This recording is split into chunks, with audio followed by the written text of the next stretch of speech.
Olá, na aula de hoje nós vamos falar sobre aquecimento global.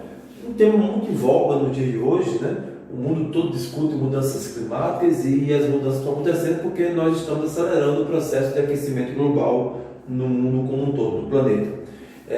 E ultimamente nós estamos vendo aí na televisão as questões de incêndios, né, nas nossas florestas amazônica e agora no Pantanal Mato Grossense, em algumas serras, né, nas serras da área de Mata Atlântica, né? No caso do Brasil, infelizmente, são incêndios criminosos, aproveitando do momento, né, de seca, de falta de chuvas, mesmo em período que não é de calor, de verão, é de inverno, mas faltando chuva, o ar fica seco, né? E qualquer aumento de temperatura ali, qualquer centelha provocada, o incêndio é desastroso. Mas a natureza em si só já tem esses ciclos, né, de momentos em que o calor fica de tal forma que as matas elas se incendiam naturalmente pela tal da combustão espontânea, certo? Mas o assunto principal do aquecimento global é o que está acontecendo no mundo, né? Então o mundo hoje está discutindo essas questões de mudanças climáticas, né? Nós estamos perdendo aí áreas de gelo, né? Nós estamos aí com dificuldades de administrar questões de produção de alimento em áreas que o solo está degradado, né? E nós temos também questões de seca na Amazônia, por exemplo, né? Não era pensado há tempo atrás, não é isso? Nós temos o El Niño que está se acelerando, né? Se passando mais tempo, sendo mais intenso. Então, o aquecimento global é o tema da aula de hoje, porque é uma situação de impacto na vida da sociedade humana, né? Nossa qualidade de vida, nossa sobrevivência, as consequências das mudanças climáticas para nós, elas podem ser e são desastrosas, né? Podem levar à extinção de espécies animais e à extinção de nós mesmos como seres humanos. Bom, então o assunto é mudanças climáticas? Não. O assunto é aquecimento global, porque as mudanças climáticas são consequências do aquecimento global. Ok? Então nós vamos falar aí sobre este assunto a partir de agora. Então vamos lá, né? Aquecimento global. Aquecimento global está diretamente relacionado à temperatura no planeta. O aquecimento global ele é um fenômeno que deveria ser natural apenas e na verdade nós antecipamos todo este processo com as nossas ações degradantes ou degradativas do sistema natureza, o sistema planetário como um todo, né? E por que isso é importante? Porque o aquecimento global ele traz consequências desastrosas para a nossa sobrevivência, né? Traz consequências desastrosas para a continuidade da espécie humana no planeta, ok? Então este é o motivo pelo qual o tema aquecimento global, mudanças climáticas, tem sido debatido nos últimos tempos. Então, quando eu falo de aquecimento global, eu estou falando diretamente de temperatura no planeta e está diretamente relacionado a aumento médio ou da média das temperaturas no planeta como um todo, né? Nós temos um movimento no nosso planeta de giro em torno do próprio eixo, que é um movimento de rotação, né? Isso nos dá momentos de insolação, momentos de ausência de insolação direta, né? Ficamos apenas com o reflexo do calor absorvido pelas águas dos oceanos, pela superfície terrestre, né? Durante o período noturno e vai resfriando e durante o amanhecer começa a aquecer de novo e esse movimento faz com que haja um equilíbrio térmico no planeta. Mas quando nós alteramos a característica de equilíbrio de temperatura da natureza, nós aumentamos isso, podemos diminuir, podemos aumentar. No nosso caso nós estamos aumentando gradativamente, porém de forma muito acelerada, esta média das temperaturas no nosso planeta. Bem, então, Quais são as consequências então disso? Mudanças climáticas, extinção das calotas polares, e aqui eu estou falando do gelo especificamente, perda das espécies vegetais e animais, não estamos falando de todas, mas de uma boa parte delas, redução das atuais faixas costeiras e de alguns atóis, que nós encontramos aí próximos às linhas costeiras de alguns países, né? Ou no meio dos oceanos, incêndios naturais e necessidade de readaptação bioevolutiva dos animais. Tá? São questões extremamente importantes. Mudanças climáticas, né? Então vocês já aprenderam nas séries anteriores que nós temos tempo e clima. Tempo é o local, é o imediato, né? É a chuva que cai, o vento que sopra muda de direção, né? Tá mais quente, mais frio neste horário, né? Então isso aí são os fenômenos meteorológicos, correto? A dinâmica das massas de ar, né? Trazendo as chuvas frontais, as chuvas convectivas, né? As orográficas, quando se tem o relevo como obstáculo, né? Mas quando as mudanças climáticas elas acontecem, quando esses fenômenos meteorológicos eles começam a mudar suas características em termos de ocorrência, em termos de tempo de ocorrência ou, né, de não ocorrência. Então essas mudanças nos fenômenos meteorológicos, depois de algum tempo, vai trazer mudanças também no comportamento dos vegetais, no comportamento dos animais, né? Na nossa condição de vida, naquele espaço. E isso, depois que fica fixado como uma nova característica, então, nós temos aí então uma mudança do clima na região. Isso leva anos. O problema é que nós estamos vendo isso acontecer agora, de um período, numa sequência muito mais curta, né? E o que é que seria essas mudanças climáticas? Seria, por exemplo, nós termos um maior período de estiagens como rotina, como algo comum, né? Um maior período de chuvas como algo comum, né? A aproximação de massas frias polares mais para dentro do interior ou com muito mais intensidade em áreas tropicais, né? Que não seria comum, apesar de ser normal que elas adentrem, né, as áreas intertropicais, né? Mudanças, por exemplo, no comportamento dos ventos alísios, né, que sopram, né, da região de alta pressão para regiões de baixa pressão. Então, essas mudanças elas trazem sim, né, transformações no equilíbrio da natureza como um todo, né? Comportamental dos animais, comportamental do ser humano, né? A necessidade de alterar o tempo ou o período de início ou término do plantio e das colheitas. Então, essas mudanças climáticas elas interferem diretamente na vida humana, né? Se nós quisermos olhar apenas o equilíbrio humano e não o equilíbrio natural como um todo, incluindo aí os outros animais, né? E é o que deveríamos fazer. A extinção das calotas polares. Nós temos Polo Norte e Polo Sul, né? No Polo Norte nós temos o mar glacial congelado em grande parte e durante uma boa parte do ano congelado numa área muito maior.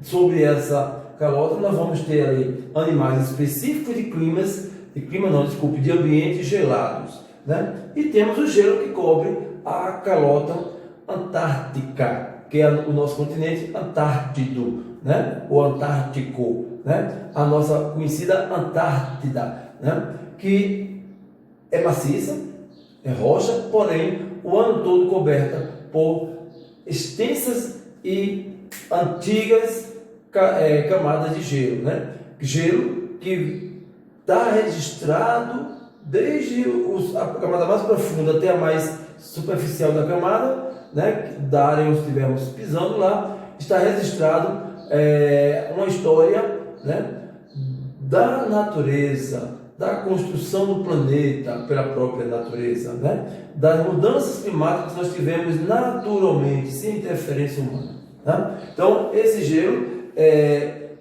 está derretendo de forma a se tornar irreversível esse derretimento, a perda dessa camada de gelo, tanto na região da Groenlândia, né, na região ali da Península da Escandinávia, né, no Canadá, no norte do Canadá, né, como também na cobertura da nossa Antártida, correto? Bom, e aí nós temos as perdas de animais e de vegetais, porque uma vez que esses ambientes, né, deixam de existir, os animais típicos de regiões geladas, eles começam a não resistir, não encontrar alimentos, né, a não resistir ao calor, e aí então eles tendem a desaparecer, né, morrer dentro do seu ciclo de vida, também num período muito mais curto, e não mais se reproduzir, e aí haver a extinção desses animais. Nos ambientes tropicais, né, alguns vegetais, alguns insetos, alguns fungos,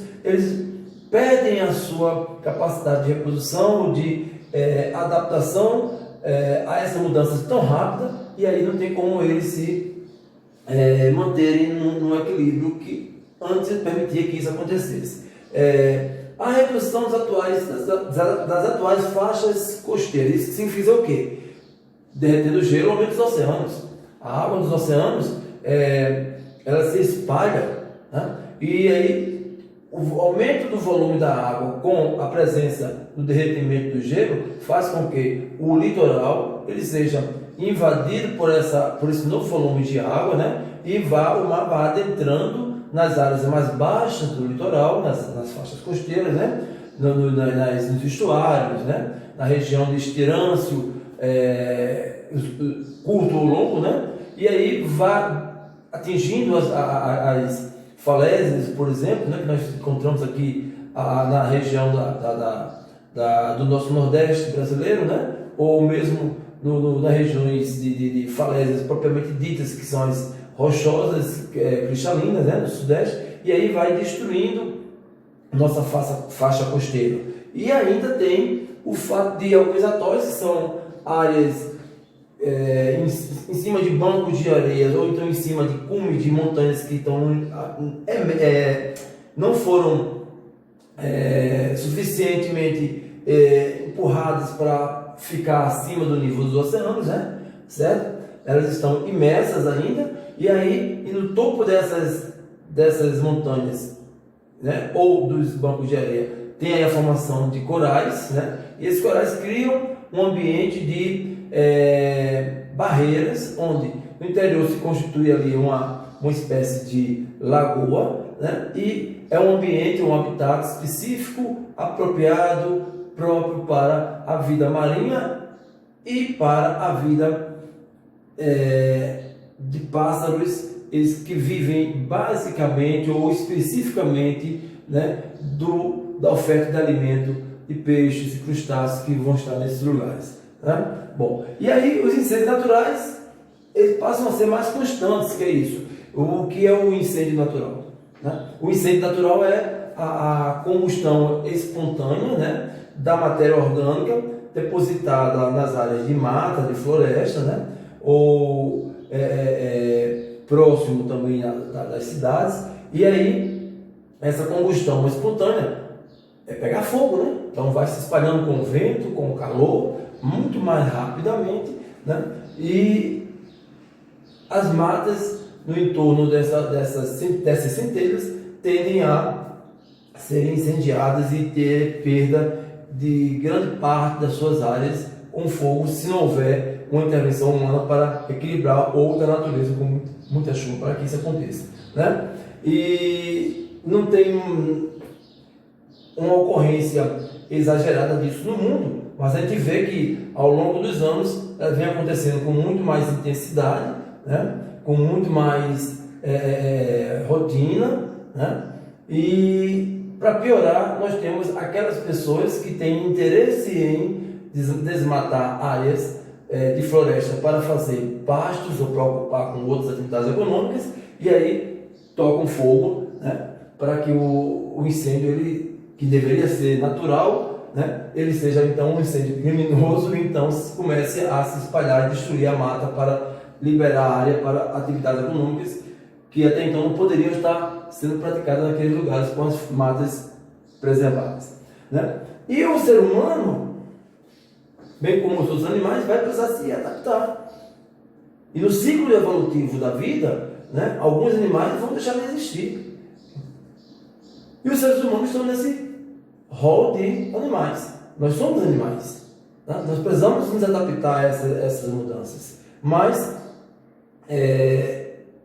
a custo de quê? Muitas vidas vão se perder, né? Muitas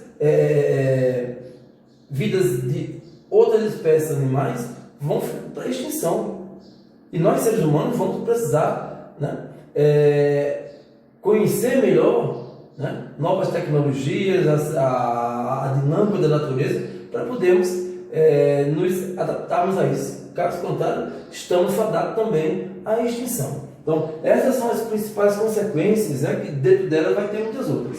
Né? E no aumento da temperatura, nós vamos ter dois fenômenos, né?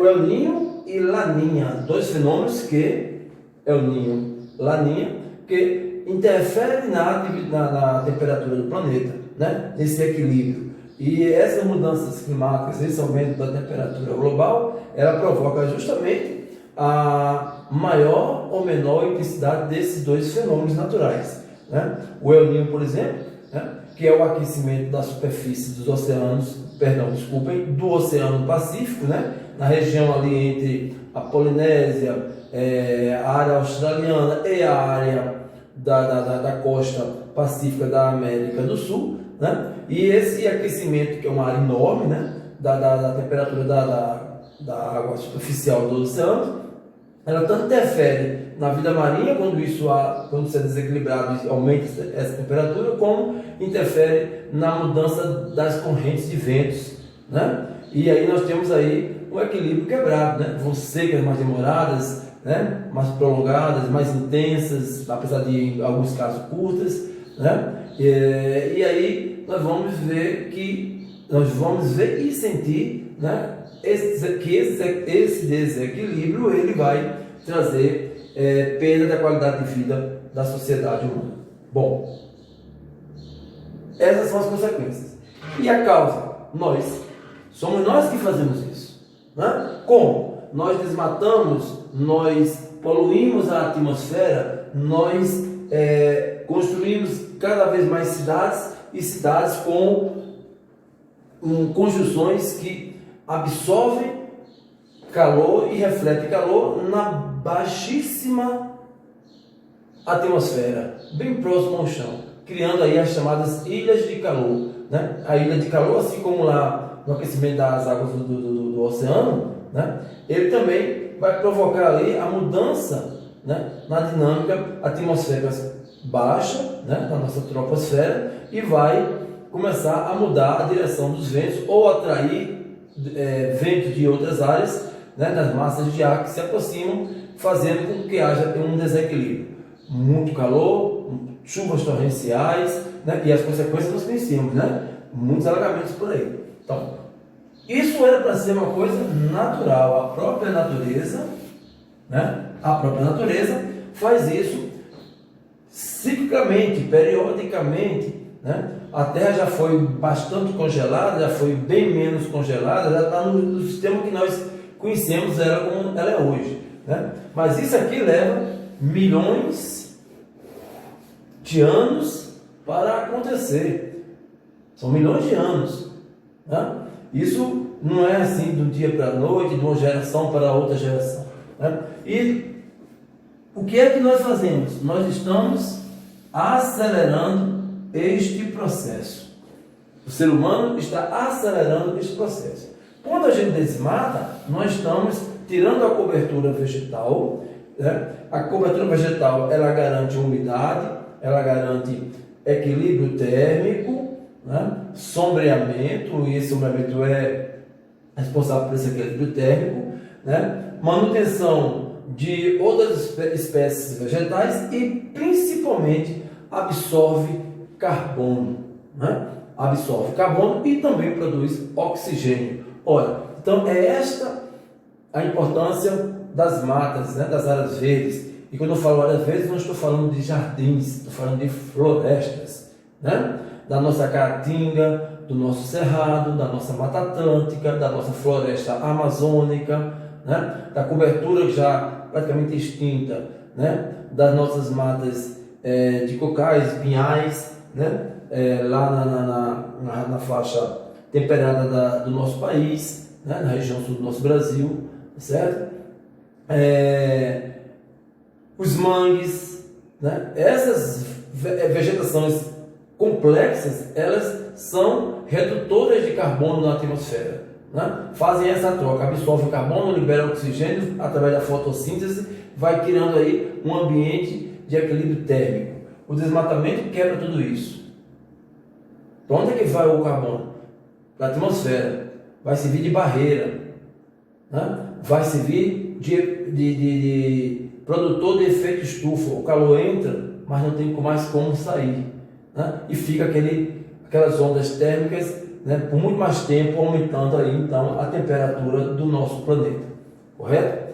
A poluição atmosférica, além de desmatarmos e diminuir esse processo de absorção de carbono, nós também poluímos o nosso planeta. E ao fazermos isso, nós estamos aumentando a quantidade de elementos poluentes, dentre eles o carbono, na nossa atmosfera superior, né? E aí nós vamos vivenciar esse aumento de temperatura, né, com ou sem as florestas, piorando sem elas, né? E a arquitetura urbana, né? As cidades como um todo, elas cada vez mais com menos espaço, com mais áreas construídas, menos áreas verdes, cada vez mais com ruas asfaltadas, né? As propriedades já não deixam mais áreas de filtração de água, áreas verdes dentro dos terrenos, já constrói de muro a muro. Isso, por si só, já é um produtor de ilha de calor, né? E para completar, verticais, né? Então nós temos aí não somente o aumento da temperatura no interior das cidades, mas também reflexo da insolação direta para outras áreas que até então não existia, né? Porque as paredes dos prédios, né, as construções são sólidas, elas em parte absorvem, em parte elas refletem para outras direções do calor e com mais intensidade nas áreas mais próximas das áreas urbanas, tá? Bom, então essas são as causas, né, do aquecimento global. Existem outras? Claro, mas todas estão associadas a essas questões. E quem é que faz isso? Nós. Por causa disso, a ONU e vários outros países estão internamente os países e globalmente o conjunto dos países, né, através das orientações da ONU, discutindo as questões climáticas do planeta, questões que possam alterar ou minimizar o aquecimento global. E hoje nós questionamos o que fazemos para mitigar essa questão do aquecimento global, né? Nós temos aí vários tratados assinados, né? E esses tratados vêm sendo desrespeitados por alguns países, alguns estão saindo dos acordos, né? Estão rompendo o acerto feito, outros estão ainda dentro do acordo, mas estão internamente deixando de cumprir ou de fazer procedimentos, né, cumprir metas para que a gente tenha uma redução da temperatura através da redução dos poluentes, dos desmatamentos,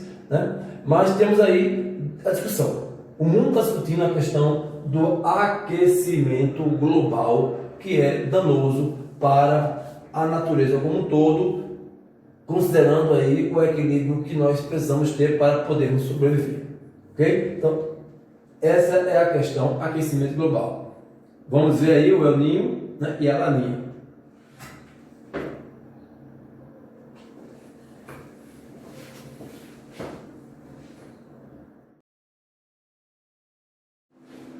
Bem, conforme eu falei, iríamos falar de El Niño e Laninha, né? El Niño, Laninha. Dois fenômenos que interferem diretamente nos climas da região em torno do Oceano Pacífico, né? Então, o que são o El Niño e Laninha? São fenômenos climáticos em escala global, né, que vão estar ali na linha do Equador, né? Mais para baixo um pouco, mais para cima um pouco, dependendo do momento de ocorrência, né? E diz respeito à temperatura do oceano, diz respeito à temperatura das águas superficiais do Oceano Pacífico, né? Então nós teríamos aqui a América, né? Aqui a América do Sul e a Oceania, basicamente a Austrália, né? Nova Zelândia e o Equador. Então as águas nesse intervalo aqui, né? Elas se superaquecem durante um determinado período e diminui esse processo de superaquecimento e se dá de uma forma normal, como a circulação da atmosfera acontece regularmente, em um outro período. Isso é cíclico, né? Isso é normal da própria atmosfera. Os ventos alísios, eles acontecem sempre jogando as águas superficiais, arrastando as águas superficiais, né? Da costa leste, da parte leste do oceano, para a parte oeste do oceano, né? Então as águas são trazidas nessa direção. Ao fazer isso, os ventos, né, quentes, né, a temperatura alta da superfície, né, isso interfere na temperatura dos ventos, ele vai subir, vai acrescentar muito calor aqui nessa região da Austrália, muita formação de nuvem ao subir, os ventos ao subir, e muita chuva, e vai voltar para a alta atmosfera, né?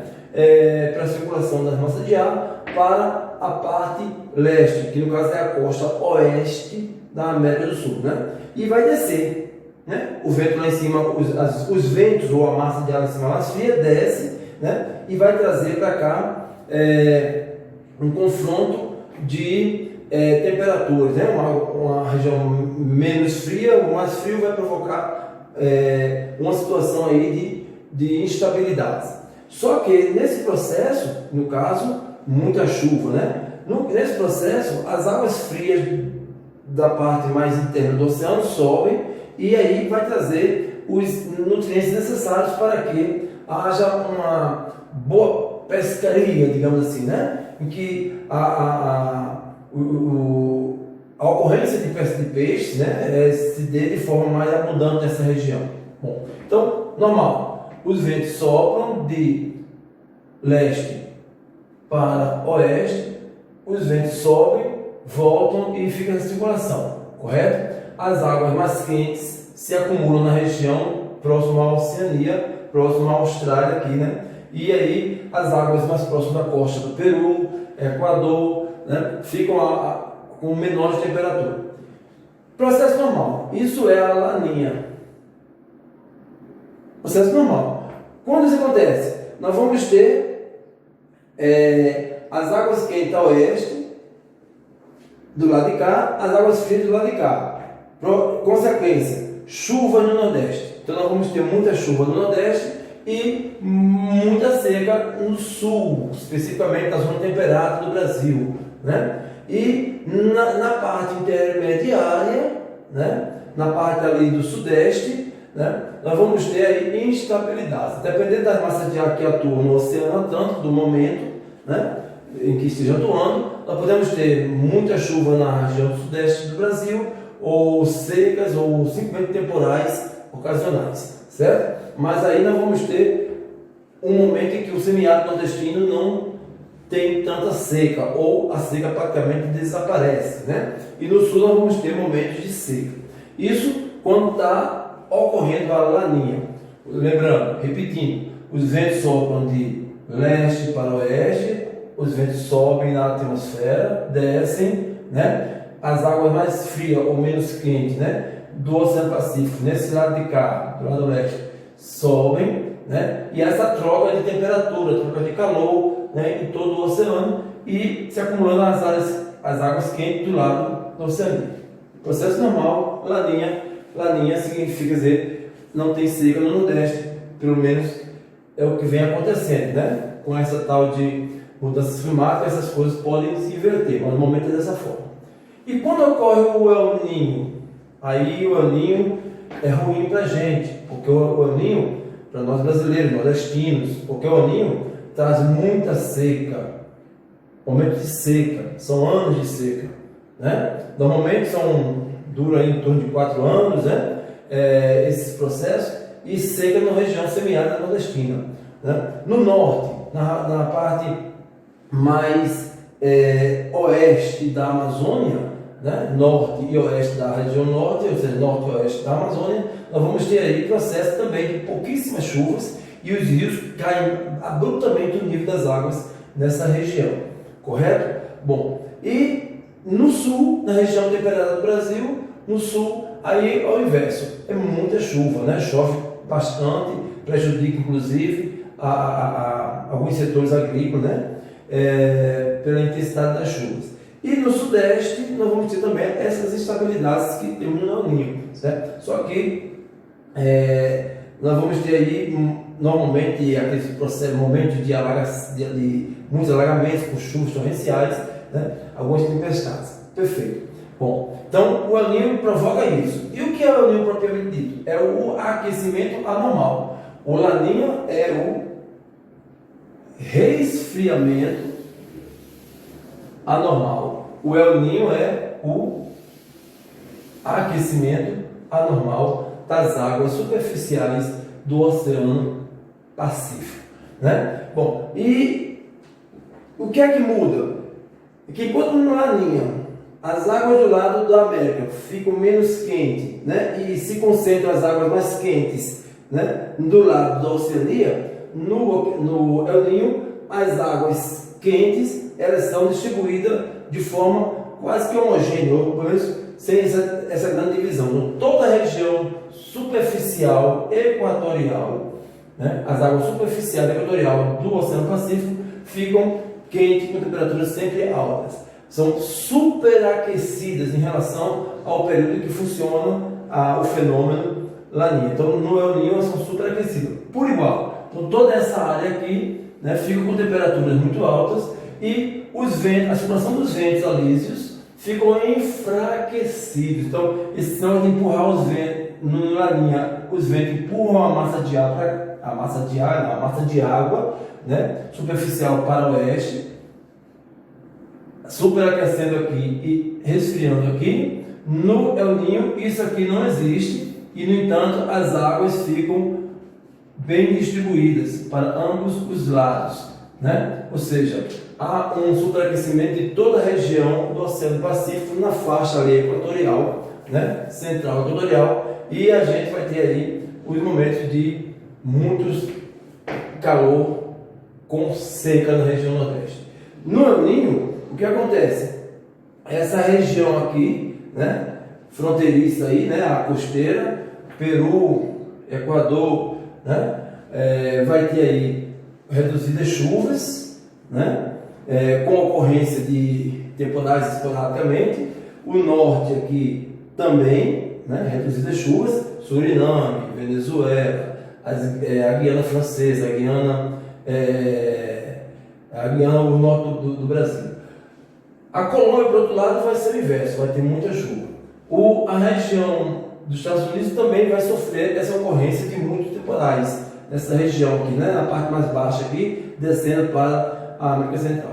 E no caso aqui da Indonésia, né, da Índia, né, a parte sudeste da região asiática, nós vamos ter aí momentos de seca, né? Então, essa é as consequências, né, a grande característica do El Niño. O que é melhor? Depende, né? Para o pessoal que vive da pesca do lado de cá, o La Niña. Para o nordestino brasileiro, o La Niña, né? Para algumas áreas do mundo, inclusive no Brasil, o El Niño, né? Mas para nós aqui o El Niño não é legal, tá? Então, cortando aí o que é bom e o que é ruim para um e para outro. El Niño, superaquecimento ou aquecimento anormal das águas superficiais do Oceano Pacífico.